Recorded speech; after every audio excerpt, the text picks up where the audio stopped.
MCA. I failed a student on their presentation because he kept correcting everyone's grammar project defense ng students ko last Thursday. Isa-isang members yung nagpe-present ng part nila. Nung nagpe-present yung isang student, paulit-ulit na nangko-correct ng grammar yung kasama niya. I get it, grammar should be correct, but learn to adapt sana. Ang laki niyang distraction.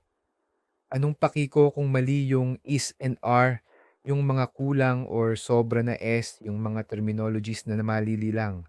Naiintindihan naman. Ewan ko kung ano yung issue niya sa grammar. Sa dami ng napuntahan kong bansa, Pilipino lang talaga yung may issue dito. Sabi ko sa student, hayaan niya mag-present, but pinaglaban niya yung pangko-correct niya kasi yun daw yung tama. Sabi ko okay. But do it somewhere else. Wag ngayon kasi distraction. Ayaw lang daw niya magtunog bobo yung kaklase niya. Nagigets ko yung sentiment. Sabi ko, napipick up naman ng lahat so walang issue. He can work it out. But not today.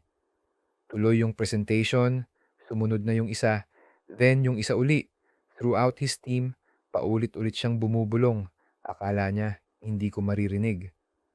Akala ba niya, ikinatalino niya yung pangko-correct. Ang labas nun, hirap siya mag-adjust. Imbis na magmukhang matalino, nagmumukha siyang tanga.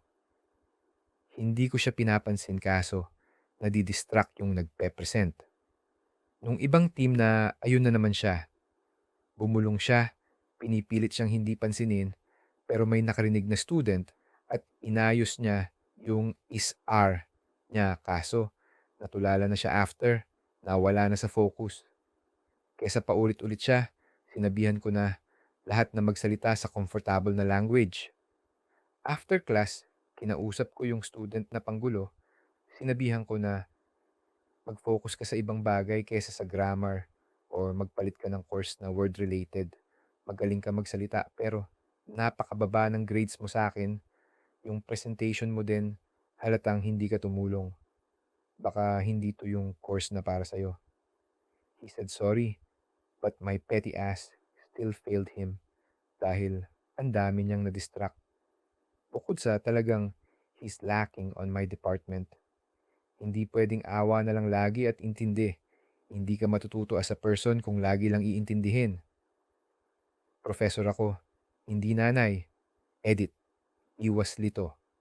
Sa presentation lang bagsak yung student.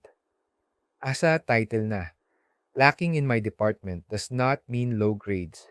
It means he lacks the X factor for the profession he's trying to get by taking the college course kung saan major subject yung sa akin.